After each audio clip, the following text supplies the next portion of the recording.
नमस्कार, जोहार। मैं हूं देवेंद्र कुमार। अब देखना शुरू कर चुके हैं भारत मित्र। दोस्तों, इस वक्त सीडीएस के इस बिल्डिंग में पेशा पर महासम्मेलन हो रहा है।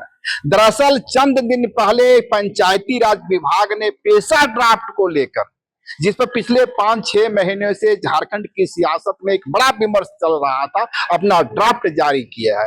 हालांकि यह ड्राफ्ट भी दूसरी या तीसरी बार है, लेकिन इस ड्राफ्ट को लेकर भी कई तरह के सवाल खड़े हो रहे हैं और आदिवासी समुदाय इस ड्राफ्ट से भी मुतमईन अपने को होता नजर नहीं आ रहा है। इसी संदर्भ में यह पेशा का महासम्मेलन है, जिसके विजुअल आप सेकंड विंडो में देख रहे होंगे। और इस बीच हमारे साथ हैं ग्लेडसन डुंगडुंग जी। ग्लेडसन डुंगडुंग पिछले 5-6 महीने से कहा जाए कि पेशा एक पर काफी मुखर हैं और आज भी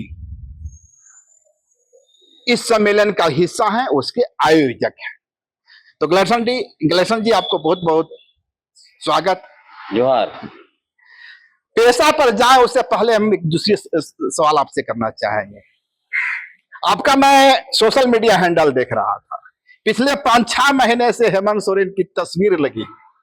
हेमंत सोरेन की तस्वीर बदलती है। 6 महीने के संघर्ष के बाद थका हारा ग्लेडसन सोशल मीडिया अकाउंट से अपना हेमंत सोरेन की तस्वीर को हटाता है, शेरे आदिवासी की तस्वीर को हटाता है और राज्यपाल की तस्वीर को लाता है। राज्यपाल एक संवैधानिक पद है, लेकिन इसके साथ ही राज्यपाल केंद्र का प्रतिनिधित्व भी करता है।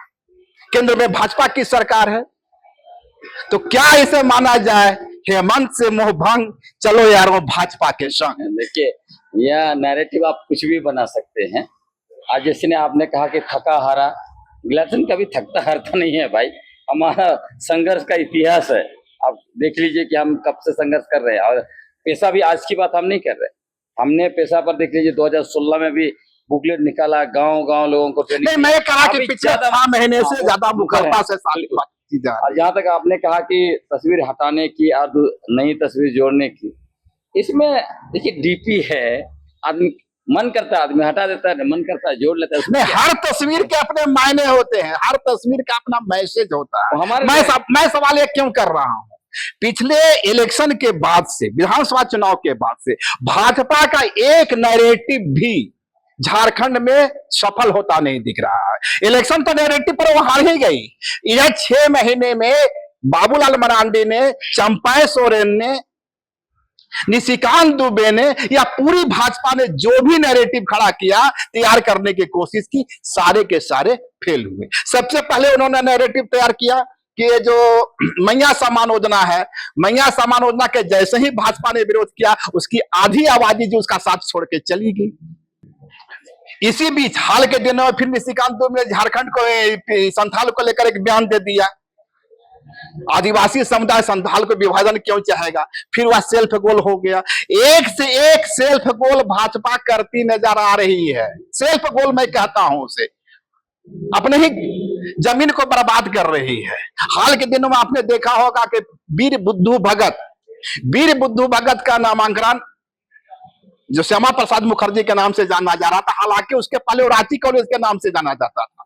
रांची कॉलेज का नामांकन श्यामा प्रसाद मुखर्जी के नाम से हुआ और अब इस अगुआ सरकार ने उस श्यामा प्रसाद मुखर्जी का नाम हटाते हुए वीर बुद्धू भगत कर दिया। जिस मुखरता के साथ बाबूलाल मरांडी सामने आए हैं और सवाल खड़ा करने की कोशिश की, फिर एक सेल्फ गोल कर गए। तो क्या नहीं लगता कि भाजपा की थकी हारी है, अब वो बेबस हो चुकी है।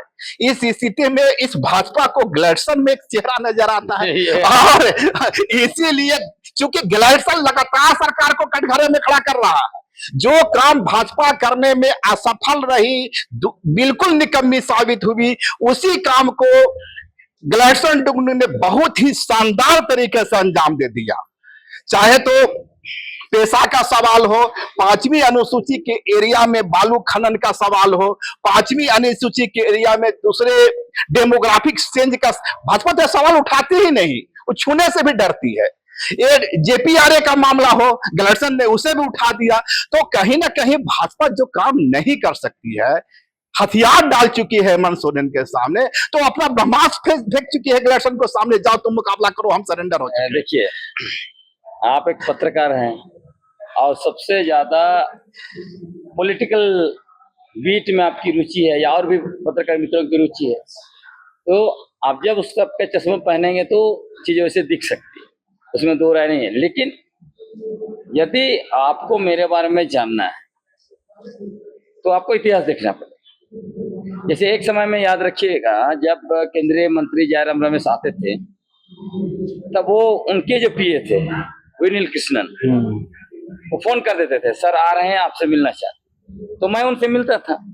उस समय भी लोग कहते थे ये कांग्रेस का दलाल है। पिछले चुनाव में लोकसभा और विधानसभा दोनों में मैंने जिस तरह से नैरेटिव बनाया और बीजेपी को बैकफुट में डाला, लोग कहने लगे ये जेएमएम का दलाल है, फिर कांग्रेस का दलाल है। अभी आप कर रहे हैं कि हम बीजेपी के हो गए। परिस्थितियां उस इशारा कर रही है ना, मैं एक उदाहरण देता हूं आपको। नहीं, आपको मैं पहले बता लूं कि मैं हमेशा अस्थायी विपक्ष हूं। जिस समय कांग्रेस सत्ता में थी दिल्ली में, ऑपरेशन ग्रीन हंट इन्होंने लॉन्च किया, हजारों निर्दोष आदिवासियों को गोली मार दी, हत्या की, महिलाओं को अत्याचार किया, महिलाओं के साथ हजारों लोगों को जो है कि निर्दोष आदिवासियों को नक्सली माओवादी बोल के जेल में ठूसा। जब ये सब चीजें आए तो मैंने बहुत बड़े पैमाने पर प्रतिकार किया। मैंने 2-3 किताबें लिखी उसके खिलाफ, है ना।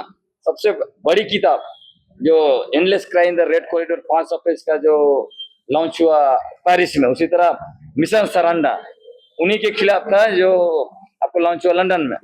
तो दरमियान मैंने किया। उसी बीच जब हमको लगता था कि कोई मंत्री अगर बात करना चाहता था, हम मिलते थे, उसमें कोई ये नहीं होना चाहिए।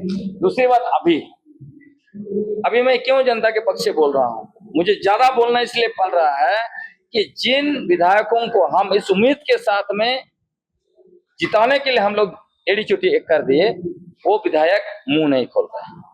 अब वो सरकार के दोनों बड़े घटक दल, झारखंड मुक्ति मोर्चा और कांग्रेस, दोनों ने वादा किया था कि हम सत्ता में वापस आते हैं, पेशा कानून 1996 लागू करेंगे, लैंड बैंक खारिज करेंगे, 1932 के आधार पर स्थानीय नीति बनाएंगे, मैया योजना लेके उनको लगता है किसी से चुनाव जीत जाएंगे, सैया योजना भी लेके साथ आ जाएंगे ये लोग। तो कहने का मतलब यदि पेशा कानून कहता है कि बेनिफिशियरी कौन होगा, नहीं उस मुद्दे पर आपको बता रहा हूँ, उसका सिलेक्शन भी ग्राम सभा करेगा। तो आप पेशा कानून लागू नहीं कर रहे हैं और जो है कि मैया योजना चालू कर रहे हैं, तो मैया योजना का किसको मिलेगा, कौन सिलेक्शन कर रहा है? सवाल है ना। आप कानून के खिलाफ काम कर रहे हैं ना। तो अभी हम मुखर इसलिए हैं कि आप अपना वादा पूरा नहीं कर रहे हैं। आपने वादा किया, क्या मुझे सिर्फ उनको वोट देना चाहिए और चुपचाप रहना? नहीं, उस सवाल पे मैं आ रहा हूं। मैं ये सवाल क्यों कर रहा हूं, पिछले चुनाव में आपने देखा होगा कि जयराम महतो ने एक नैरेटिव खड़ा किया, परिणाम क्या हुआ, भाजपा ध्वस्त हो गई। कई एक फैक्टर थे, जयराम महतो भी एक फैक्टर था। अब चर्चा चली है कि जयराम महतो भी भाजपा के मददगार हो सकते, थकी हारी भाजपा जयराम महतो में सीएम चेहरा ढूंढ सकती है ना। मैं इसलिए कह रहा हूं कि परसों की बात है, परसों भाजपा के प्रवक्ता अजय शाह ने एक सवाल खड़ा किया कि मयूरभंज उसमें जो बड़ा पुल, राज का जो बड़ा पुल है, उसे दिसोम गुरु के नाम से क्यों रखा गया। अब भाजपा ने सवाल तो खड़ा कर दिया। अब आप समझ सकते हैं आदिवासी समाज की संवेदनाएं कहां गई होगी। हालांकि चालाकी करते हुए उन्होंने यह सवाल जरूर खड़ा किया कि इस पुल का नामांकन बाबा तिलका मांझी के नाम से होना चाहिए। बहुत संभव है कि उनकी कोशिश हो कि आदिवासी समुदाय दो धड़े में बटे, संथाल और आदिम पहाड़िया जनजाति। लेकिन मैं ये सवाल आज इसलिए कर रहा हूं कि आज ग्लेडसन डुंगडुंग ने अपने विमर्श में, पेशा महासम्मेलन में, जो अब तक ग्लेडसन डुंगडुंग बसते रहे थे, दिसोम गुरु पर सवाल खड़ा किया। झारखंड की सियासत में दिसोम गुरु पर सवाल खड़ा करना एक खतरनाक खेल होता है। देखिए, जिनको चुनाव लड़ना है वो सवाल खड़ा नहीं करेंगे। मुझे चुनाव नहीं लड़ना है, मुझे लोगों को हकीकत बताना है। जैसे आप देखिएगा, याद कीजिएगा, सलखन मुर्मू क्या बोलते थे कि पारंपरिक आदिवासी शासन व्यवस्था के लोग हंडिया दारू पी के जो है पड़े रहते हैं, उनमें कोई क्वालिटी नहीं है, इसलिए आदिवासी व्यवस्था को हटा के वहां पर चुनाव होना चाहिए। आज वो कहाँ है? खत्म हो गए ना। और ये लोग ये भी कहते हैं कि हमने 100 जो है कि सभाएं की, सलकन मुर्मू और माननीय बंधु तिर्की जी दावा करते हैं कि हमने 100 सभाएं की पेशा कानून के तहत पंचायत चुनाव कराने की।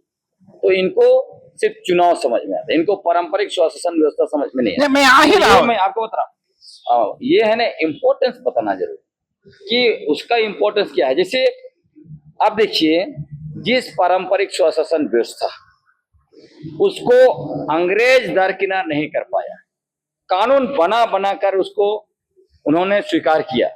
अंत में विल्किंसन रूल भी बनाया, है ना। शुरू किया 1874 से शेड्यूल डिस्ट्रिक्ट एक्ट। क्यों किया? ये पारंपरिक स्वशासन व्यवस्था की बदौलत लड़ाई लड़ा। आप कह रहे हैं दिसुम गुरु शिबू सोरेन, मैं बिल्कुल मानता हूँ कि बहुत बड़े नेता, आज भी एक रोज हम लोग कहते हैं, लेकिन उन्होंने जो गलती की उसका बात हम ना करें क्या? जैसे मैं आपको बात करता हूँ कि डॉक्टर भीमराव अंबेडकर, आप चले जाइए महाराष्ट्र, बहुत सारे आदिवासी लोग उनको भगवान बोलता है, लेकिन ये सच्चाई को तो आप दबा नहीं सकते हैं ना कि डॉक्टर भीमराव अंबेडकर ने 1 दिसंबर 1946 को संविधान का अनुच्छेद 13(5) में जो एबोरिजिनल और आदिवासी शब्द था उसको संशोधन संख्या 491 के द्वारा हटा दिया ना। तो आदिवासी पहचान पर उन्होंने हमला कर दिया, खत्म कर दिया, निरस्त कर दिया, खत्म, संविधान से हटा। कल्पना कीजिए आज संविधान शब्द आदिवासी में होता, मतलब आदिवासी शब्द संविधान में होता, आदिवासी एबोरिजिनल शब्द संविधान में होता, तब क्या होता? यूएन का डिक्लेरेशन, ILO कन्वेंशन 169 सीधा लागू होता, 107 सीधा लागू होता। समझ रहे हैं? इतना बड़ा उन्होंने स्लाइस किया। क्या हम बात ना करें उसके बारे में? नहीं, दिसुम गुरु तो मैं इसीलिए कह रहा हूँ दिसुम गुरु पर, दिसुम गुरु शिबू सोरेन पर मैं इसीलिए कह रहा हूँ, वो सिर्फ अकेले नहीं, उन दिनों जितने लोग सांसद थे, दिलीप सिंह भूरिया अध्यक्ष बने आपको इस कमेटी का, भूरिया कमेटी का। अब सोचिए कि 5वीं अनुसूची लागू हुआ जब भारत आजाद हुआ, तो उसके बाद जब पंचायत व्यवस्था आया 73rd अमेंडमेंट के बाद, जो लोग गैर आदिवासी लोग हमारे ऊपर अपना व्यवस्था थोपने के लिए भी सोच रहे थे, थोपेंगे तो पता नहीं क्या हो, ये लोग विरोध करे। किसने मांग किया चुनाव का? चुनाव की मांग हमारे सांसदों ने मांग किया। वहां पर संसद में उन्होंने कहा, सरकार से मांग किया कि गैर अनुसूचित क्षेत्रों में जिस तरह से पंचायत चुनाव हुआ है, हमारे इलाके में भी पंचायत चुनाव होना चाहिए। आप पूछिए ना, जो लोग कहते हैं इनको मुझे कि दिसुम गुरु पर सवाल उठाना नहीं चाहिए, उनको पूछिए, इसका मतलब आपको संताल हुल को भी नहीं मानना चाहिए। क्यों नहीं मानना चाहिए? क्योंकि संताल हुल 1855 में जो हुई वो सिर्फ और सिर्फ पारंपरिक स्वशासन व्यवस्था के बदौलत हुई। सिद्धू कानू, उन्होंने खुद को राजा घोषित किया। चांद, भैरव, फूलो, झनो, पूरा 60,000 संताल को एकजुट कर दिए उन्होंने कहा ये इलाके हमारे हैं, इस इलाके के राजा हम हैं, यहाँ पे ब्रिटिश हुकूमत का शासन नहीं चलेगा। तो अगर मैं कह रहा हूं कि उस व्यवस्था पर बाहरी पंचायत व्यवस्था थोपा गया और उसमें दिसुम गुरु शिबू सोरेन भी उसके हिस्सेदार हैं, तो मैं गलत नहीं। आप जी शिबू सोरेन ने यहाँ के दिक्कू सिस्टम के खिलाफ लगातार 4 दशक का लंबा संघर्ष किया। आप उसी दिसुम गुरु को कह रहे हैं कि दिक्कू पंचायती व्यवस्था वे झारखंड में लाए। नहीं, उनका भी उस भूमिका है उसमें, क्योंकि उसमें जो भी लोग थे उन्होंने मांग किया ना भाई, उन्होंने मांग किया। आप पूछिए जाके, तो इनकार कर देखिए, नहीं हमने नहीं। उसी भूरिया की समिति के रिकमेंडेशन पर ही तो पेशा एक्ट बना है। हाँ, लेकिन पेशा एक्ट में उसका धारा 4 आप देख लीजिए, जी और H चुनाव तो डाला गया है ना। तो फिर पेशा, इसीलिए मैं कह रहा हूँ, इसीलिए हमारे बहुत सारे लोग कहते हैं कि हम लोग बहुत सारे लोग जिनको ये समझदारी नहीं है, वो कहते हैं कि देखिए पेशा एक्ट भी तो परंपरा के खिलाफ है। तो अगर पेशा एक्ट में ये 2 चीज छोड़ दीजिए, सेक्शन 4 ये G and H, तो पेशा कानून हमारा पूरा पारंपरिक स्वशासन व्यवस्था को जो है कि संवैधानिक दर्जा देती है। इसलिए हम लोग कह रहे हैं कि लागू करो। तो आप तो कंट्राडिक्टरी बात कर रहे हैं ना। आप पेशा एक्ट को लागू करने की लड़ाई भी लड़ रहे हैं, पेशा एक्ट के रिकमेंडेशन से इनकार भी कर रहे हैं। ये कहाँ कंफ्यूजन? नहीं, कंफ्यूजन कहाँ है? कहीं नहीं। मैंने तो आपको कहा पेशा एक्ट में चुनाव गड़बड़ है, चुनाव व्यवस्था तो हमारा नहीं, तो मैं शुरू से कहता रहा। लेकिन वहां जो पेशा एक्ट के तहत पारंपरिक व्यवस्था, ग्राम सभाओं को सारे अधिकार दिए, मैंने क्या कहा, अगर 100 चीज में एक चीज गड़बड़ है, दो चीज गड़बड़ है, तो हम उसको सपोर्ट करेंगे और दो चीज के बाद हम लोग निकाल के हटाएंगे। ये तो मैं कह रहा हूँ। तो आप चाहते हैं कि पेशा एक्ट अपने मूलभूत भाव के साथ लागू हो, लेकिन उसमें इलेक्शन सिस्टम, चुनावी सिस्टम नहीं रहे जो गांधी जी के ग्राम पंचायत में है। ऐसे गांधी जी भी, आप बता दो स्पष्ट कर, गांधी जी भी चुनाव के सिस्टम में नहीं थे। ये चुनाव गांधी भी नहीं चाहते थे। गांधी की भी कल्पना यही थी कि सर्वसम्मत राय बने। मेरी जहां तक जानकारी हो, जहां तक मैंने नहीं, कहा, असल में गांधी जी भी ये जो ग्राम स्वराज की परिकल्पना की ना, तो वो आदिवासी इलाकों में जाके ही इसको उन्होंने देखा। जी जी तब जी। उन्होंने ग्राम स्वराज की परिकल्पना की। लेकिन उस ग्राम स्वराज को पंचायत राज व्यवस्था के द्वारा उसको जो है कि वो रियलाइज करना चाहे, वहां पे गड़बड़ी हुई। तो ये जो जब पारंपरिक स्वशासन व्यवस्था था उसमें अब पंचायत व्यवस्था लेके आ गए ना, यहाँ गड़बड़ी हुई। इसीलिए आदिवासी लोग अभी भी कहते हैं। अब और मूलभूत ये चीज है, आप सोचिए, यूएन संयुक्त राष्ट्र ने पूरी दुनिया में जब आदिवासियों की आइडेंटिफाई, इंडिजिनस पीपल्स, तो उसका एक क्राइटेरिया ये है कि आदिवासियों के पास किसी भी तरह का पारंपरिक स्वशासन व्यवस्था। मैं सवाल इसलिए पूछ रहा था कि कहीं किसी सोची समझी रणनीति का हिस्सा है कि अचानक से गैलेक्सन अब दिसुम गुरु पर सवाल खड़ा कर? नहीं, उसमें कुछ, देखिए, दिसुम गुरु आज भी हमारे लिए वो बहुत बड़े यह कि आइकन है, हमेशा सदा रहेंगे। उन्होंने जो किया शायद हम लोग उस तक पहुंचे भी नहीं, है ना। जैसे मरंगम के जयपाल सिंह मुंडा, उन पर भी सवाल उठाया जाता है कि वो कांग्रेस के साथ समझौता किया। बहुत तो ये भी कह सकते हैं कि उन्होंने आंदोलन को बेच दिया। बहुत सब आरोप लगते रहते हैं। दिसुम गुरु पर भी भ्रष्टाचार वगैरह के आरोप लगते ही रहते, उस लगा है ना, इसको तो आप इनकार नहीं कर सकते। लेकिन जो उन्होंने यहाँ के लिए किया, झारखंड के लिए किया, और झारखंड निर्माण में निश्चित रूप से दो बड़े जो लोग नायक हुए, आपका जयपाल सिंह मुंडा और शिबू सोरेन, ये हाँ बिल्कुल, ये जो हमारा गुरु जी शिबू सोरेन, वो, और निश्चित रूप से एनी होरो साहब, इन लोगों को बड़े आइकन के रूप में हमारे लिए वो हमेशा मॉडल रहेंगे। ये मैं लोगों को, देखिए, लोग ये समझना चाहते हैं कि आखिर ब्रिटिश हुकूमत के टाइम में हमारा पारंपरिक व्यवस्था को मान सम्मान दिया गया, कानून बना के उसकी रखवाली किया गया। फिर भारत जब आजाद हुआ तब भी 5वीं अनुसूची आया। जब पंचायत व्यवस्था ये लोग लागू कर रहे थे तब भी उन्होंने अनुच्छेद 245(1) के द्वारा उसको रोक लगाया। नगर पालिका को ZC3 द्वारा रोक लगवाया। तो क्या हुआ कि अचानक हमारे ऊपर चुनाव आ गया, इसको लोग समझना चाहते थे। इसलिए मैंने उसको बताया कि क्यों हमारे ऊपर पारंपरिक व्यवस्था के ऊपर चुनाव थोपा गया। ये जो सांसद उस समय में के थे, उन लोगों ने मांग किया था, जिसमें दिसुम गुरु शिबू सोरेन भी। गैलेक्सन समझते हैं कि यह एक भूल हुई है। हाँ बिल्कुल, इसका निराकरण होना चाहिए। बिल्कुल, इसका निराकरण होना चाहिए। और जैसे आपने दिसुम गुरु पर कहा, एक गलती की वजह से उनके सारे काम व्यर्थ नहीं चले जाते। नहीं, मैं इसलिए कहा कि झारखंड के पॉलिटिक्स में जो ही सवाल दिसुम गुरु का आता है, कई चेहरे धराशायी होते हमने देखे हैं। नहीं, देखिए, जिनको राजनीति करना है वो तो धराशायी होंगे। हमारा है कि हम समाज को जागरूक कर रहे हैं, सच्चाइयों से अवगत करा रहे हैं।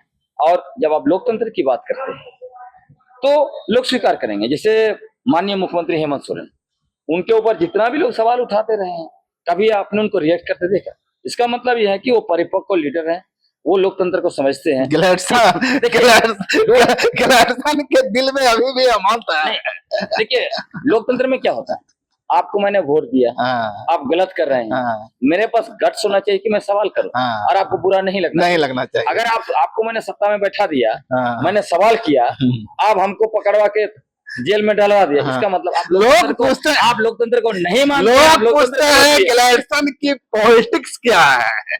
देखिए, मेरा पॉलिटिक्स है आदिवासी पॉलिटिक्स, जो मरंगम के जयपाल सिंह मुंडा कांग्रेस में जाने से पहले किया करते थे। तो हम चाहते हैं कि आदिवासी लोग जाने आज क्या हो रहा है। आज सिंपल सा सोचिए, बीजेपी, कांग्रेस और जेएमएम क्यों आदिवासियों के विरोध में कानून बनाते हैं, क्यों जल जंगल जमीन खनिज संपदा को पूंजीपतियों को देने का हिम्मत करते हैं? वो इसीलिए करते हैं कि बीजेपी को मालूम है सरना ईसाई के नाम से मुर्गा लड़वा देंगे तो सरना आदिवासी लोग हमको वोट दे देगा, और बाकी लोगों का मदद से हम सत्ता पर आ जाएंगे। तो वही करते हैं। जेएमएम कांग्रेस को लगता है अभी कि उनके खिलाफ कुछ भी काम कर लो, अंत में जो है कि वोट तो हमें ही देंगे। क्योंकि वो टेस्ट करते हैं। अभी देखिए कांग्रेस ने टेस्ट किया था, कांग्रेस ने एक्चुअली संविधान बचाओ। अभी देखिए झारखंड में संविधान बचाओ का रैली करने का क्या मतलब था, तो वो टेस्ट कर रहे थे कि जो पेशा को लेके जिस तरह से इन पर सवाल खड़ा हुआ था उसको लेके देखते हैं कि आदिवासी लोग आते हैं कि नहीं आते। तो आदिवासी पूरा भर गए, तो इनको अब लगा कि अभी तो वोट हमें देवे करेंगे, कांग्रेस सफल हो गई। हाँ, कांग्रेस सफल हो गई। उसी तरह झारखंड मुक्ति मोर्चा ने भी अधिवेशन किया, उसमें जिनको नहीं बुलाया था वो भी लोग आ रहे थे, जबकि डेलीगेट बेस था। तो झारखंड मुक्ति मोर्चा और कांग्रेस को ये श्योरिटी हो गई कि हम लोग नहीं हारेंगे। टोकन ले रहे हैं गारंटेड कि अब तो आदिवासी को कूटो पीटो, उनका जमीन जंगल नदी पानी बेटी माटी रोटी सब छीन लो, तब भी आदिवासी हमें ही वोट देंगे। तो इसीलिए मैं आदिवासियों को बोल रहा हूं कि इस तरह का श्योरिटी जब तक रहेगा, झारखंड मुक्ति मोर्चा कांग्रेस और भाजपा को आपका कुछ नहीं बचने वाला। एक सवाल आपके सहयोगी हमसे पूछते रहते हैं, जो आपके ही इर्द गिर्द रहते हैं, वो क्या ग्लैडसन से पूछिए को ऑटोनोमस काउंसिल के पक्ष में है या विरोध में? देखिए इस टाइप का जो सवाल पूछते हैं ना, वो लोग खुद को बहुत विद्वान मानते हैं। नहीं तो मैंने कितना बार बोल चुके हैं। हाँ, मैंने आज भी मुझे दिखाया गया कि वही लोग सवाल पूछ रहे हैं कि आप नगर पालिका के खिलाफ है नहीं कि नहीं। मैंने कितना बार उस पर आपके चैनल में भी कहा है कि नगर पालिका अधिनियम असंवैधानिक है, इसलिए हटाना चाहिए, है ना। झारखंड पंचायत राज अधिनियम असंवैधानिक रूप से लागू है, इसको हटाना चाहिए। अब जहां आपने ऑटोनोमस काउंसिल की बात की, सिंपल सा बात है, पेशा कानून के 23 प्रावधानों को मैं जब लागू करने की बात कर रहा हूँ, उसका मांग कर रहा हूँ, उपयुक्त नियमावली बनवाने का बात कर रहा हूँ, तो निश्चित रूप से ऑटोनोमस डिस्ट्रिक्ट काउंसिल का मैं समर्थन कर रहा हूँ। क्योंकि पेशा कानून की धारा 4 क्या कहता है, 6 शेड्यूल के पैटर्न पर 5th शेड्यूल में ऑटोनोमस डिस्ट्रिक्ट काउंसिल होना चाहिए या किया जा सकता है, एकदम करना चाहिए। इसलिए करना चाहिए, यहाँ नगर पालिका नहीं हो सकता है। तो जो नगर पालिका है उसको यहाँ पे स्वशासी जिला परिषद का गठन होना चाहिए और नगर पालिका को स्वशासी जिला परिषद को हैंड ओवर किया जाना चाहिए। हाँ, बिल्कुल होना चाहिए। हर जिले में ऑटोनोमस डिस्ट्रिक्ट काउंसिल होना चाहिए, जिसको हिंदी में कहते हैं स्वशासी जिला परिषद। यहाँ पे आप ये जो परिषद जो बना के रखी है हर जगह में ना, ये नहीं चलेगा। आप जब संवैधानिक व्यवस्था है तो संवैधानिक व्यवस्था यहाँ पर लागू होना चाहिए। और कांग्रेस पर मैंने सबसे ज्यादा सवाल इसीलिए किया था क्योंकि वो संविधान बचाओ कहते हैं। उनकी चिंता है कि ऑटोनोमस काउंसिल का जब चुनाव होगा तो बड़ी कंपनियों का खेल होगा, बड़े पूंजीपतियों का खेल होगा, बड़े पॉलिटिकल घरानों का खेल होगा। और उस चुनाव में जब चुनाव होके आएंगे तो आदिवासी समाज का जो स्वशासी परंपरा का हिस्सा रहे हैं, उसके अगुवान तो उसमें रहेंगे ही नहीं ना। देखिए वो तो चुनाव से बाहर हो जाएंगे, कहाँ चलावेंगे पैसा। सवाल ये है, जब ये ऑटोनोमस डिस्ट्रिक्ट काउंसिल स्वशासी परिषद, इसमें चुनाव कहाँ से आता है? चुनाव नहीं होगा, कहाँ से आता है? अच्छा। जब आदिवासियों की पारंपरिक व्यवस्था, ऑटोनोमी किसका है? ऑटोनोमी तो गैर आदिवासी व्यवस्था तो नहीं है। स्वशासन के लिए जो लड़ा है, स्वायत्ता के लिए कौन लोग लड़े? आदिवासी लोग लड़े। तो स्वायत्ता सब तो आदिवासियों के लिए उपयोग होता है। झारखंड मूवमेंट हुआ तब भी ऑटोनोमस मूवमेंट कहा जाता है, झारखंड ऑटोनोमस मूवमेंट। तो ये जो ऑटोनोमी शब्द है, मतलब हम चाहते हैं कि ऑटोनोमस काउंसिल बनेगा पर उसका चुनाव बिल्कुल नहीं होगा। उसमें सरकार को ऐसे नियमावली बनाना चाहिए ताकि उसमें जो हमारे पारंपरिक व्यवस्था के लोग हैं, पढ़ा राजा, परगना है, ये लोग आए। उसके बाद कुछ ऐसा चीज डालना चाहिए कि वहां पर कुछ बुद्धिजीवी लोग आए हर जिला से, और उसी अनुसूचित क्षेत्र में एक बड़ी आबादी गैर आदिवासियों के रह रही है, उसकी प्रतिनिधित्व की व्यवस्था। उसके बाद मैं कह रहा हूँ, उसके बाद इसी ऑटोनोमस डिस्ट्रिक्ट काउंसिल ऐसा बनाना चाहिए, क्योंकि हमेशा कहा जाता है कि पारंपरिक व्यवस्था में महिलाओं को जगह नहीं है। ऑटोनोमस डिस्ट्रिक्ट काउंसिल में 50% आदिवासी महिलाओं को जगह देना चाहिए। तो आदिवासी महिलाएं भी हो गई, पारंपरिक व्यवस्था के लोग भी आ गए, कुछ बुद्धिजीवी भी आ गए। तो सभी लोगों का जब समागम होगा तो बहुत अच्छा होगा। तो फिर इसका फैसला कैसे होगा, चुनाव कैसे होगा? जब चुनाव होगा ही मतलब ऐसे किया जाए कि हर एक समुदाय से समुदाय को जिम्मेवारी दिया जाए, ताकि इसमें सभी प्रतिनिधि, सभी समुदायों का प्रतिनिधि। प्रैक्टिकल अप्रोच लगता है, हर समुदाय प्रैक्टिकल है एकदम। हर समुदाय में ही टेंशन हो जाएगा कि कौन अगुवा। कुछ नहीं, वो लोग अपना चुनेंगे ना। अच्छा, जैसे पढ़ा राजा है तो पढ़ा राजा लोग तय कर लेंगे किसको भेजना है यहाँ। नहीं, चुनाव से तो बेहतर होगा, ये मैं भी मान रहा हूँ। कम से कम पैसे का खेल नहीं होगा। आपने देखिए ना, एक व्यक्ति वार्ड के लिए चुनाव लड़ना चाहता है, उसको कितना पैसा नहीं, इसका एक एग्जाम्पल और भी है ना जब लैंड बैंक यहाँ बना था, CNT एक्ट में संशोधन हुआ था, तब भी 28 आदिवासी विधायक थे और उन्हीं 28 आदिवासी विधायकों का रहते हुए भी जमीन की लूट हुई।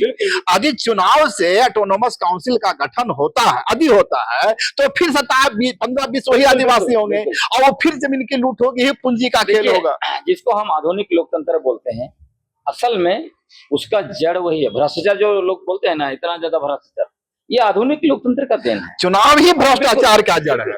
आप देखिए, यहाँ पे पेशा कानून लागू नहीं हुआ, वो भी कारण वही है कि जितना भी चाहे जमीन माफिया है, बालू माफिया, खनिज माफिया, शराब माफिया, जंगल माफिया, आखिर कांग्रेस, जेएमएम, भाजपा या फिर नेता लोग को भी देख लीजिए, रीजन वाइज, इनके पास चुनाव लड़ने के लिए पैसा कहाँ से आएगा? इनको जो वेतन मिलता है, क्या उस वेतन से चुनाव लड़ पाएंगे? जब बेईमानी नहीं करेंगे तो चुनाव कहाँ से लड़ पाएंगे? तो यही आप ऑटोनोमस डिस्ट्रिक्ट काउंसिल का अगर आप चुनाव कराइएगा तो फिर भ्रष्टाचार वहां पे आएगा, वहां पे जो है कि बड़े लोगों का शासन चलेगा। आज देश में क्या है, देश को कौन चला रहा है आप जानते ही हैं। इवन वार रुकवा दिया उन्होंने, है ना। देशवासी चाहते थे कि पाकिस्तान को खत्म किया जाए, लेकिन जो लोग लोकतंत्र चला रहे हैं उन्होंने वार भी रुकवा दी। लोकतंत्र नहीं, आप ग्लैडसन एक आधुनिक सोच के व्यक्ति रहे हैं। यदि एक हमारा पीएम वार को रुकवा देता है तो प्रशंसा के पात्र है या ग्लैडसन जुट के पीएम को मैंने नहीं कहा। अच्छा, आप नहीं समझे। अच्छा, पीएम तो वार नहीं रुकवाए। अरे बात ट्रम्प रुकवा दिया। वार तो किन्हीं नहीं, ट्रम्प भी नहीं रुकवाए। कौन रुकवाए? ट्रम्प के पास कोई गया तब न रुकवाए। खैर, आप समझ लीजिए, वो तो है। अब जो ड्राफ्ट जारी हुआ है, ग्लैडसन जी से हमें समझना चाहेंगे उस ड्राफ्ट में मुख्य रूप से क्या क्या खामी है, उसका कुछ बिंदुओं की ओर इशारा किया जाए जिसको आप सुधार चाहते हैं। देखिए, अभी हम पोस्टमार्टम करेंगे उसका। पिछले बार आपके ही चैनल में बहुत मैंने पोस्टमार्टम किया है ना, तो उसके लिए अभी और एक बड़ा सम्मेलन हो। अच्छा, तब वहां पे हम लोग पोस्टमार्टम करेंगे। लेकिन यही है कुल मिलाकर कि वो जेपीआरए को ही वो थोपना चाहिए, जेपीआरए को थोपना चाहिए। उसके लिए सम्मेलन होगा, मैं अभी नहीं उसको डालना चाहता हूँ, लेकिन और आप चाहेंगे तो हम लोग सम्मेलन से पहले बेहतरीन पोस्टमार्टम करेंगे। माने आपका कहना है कि ड्राफ्ट जो है पैसा वही पुराना है और ड्राफ्ट पैसा वही नहीं, पैसा नाम है, लागू करेंगे जेपीआरए। ड्राफ्ट वही पुराना है, नया ड्राफ्ट में कुछ भी ऐसा नहीं है, कुछ नहीं। उसका जो है कि बोतल जो है, बोतल भी पुराना है, शराब भी पुराना है, पुरानी ही है। वहां से रैपर लगा दिया गया, रैपर नया लगाया गया, क्योंकि एक्सपायरी हो गई ना शराब एक्सपायरी हो गया तो नया रैपर लगाएंगे तब ना खरीदेगा ग्राहक। तो इसीलिए आपवा सरकार ने क्या किया कि उसी बोतल को रैपर लगा के बेचने के लिए कोशिश कर। तो ये थे हमारे साथ ग्लैडसन डुंगडुंग जी, जिनका मानना है कि अभी वे इस पैसा ड्राफ्ट की नियमावली को देख रहे हैं और बहसों का दौर समुदाय के अंदर जारी है। कुछ एक ही दिनों में इस पर एक बड़ा डिसीजन होगा और आदिवासी समुदाय इस ड्राफ्ट में क्या सुधार चाहता है, क्या संशोधन चाहता है, उसकी रूपरेखा तैयार की जाएगी और वो प्रस्ताव जो है सरकार को समर्पित किया जाएगा। अगर खबर पसंद आए तो आप QR स्कैन कर दें हमारा साथ। आपका एक छोटा आर्थिक सहयोग है हमारा बड़ा हौसला। द भारत मित्र, बुलंद भारत की बुलंद तस्वीर।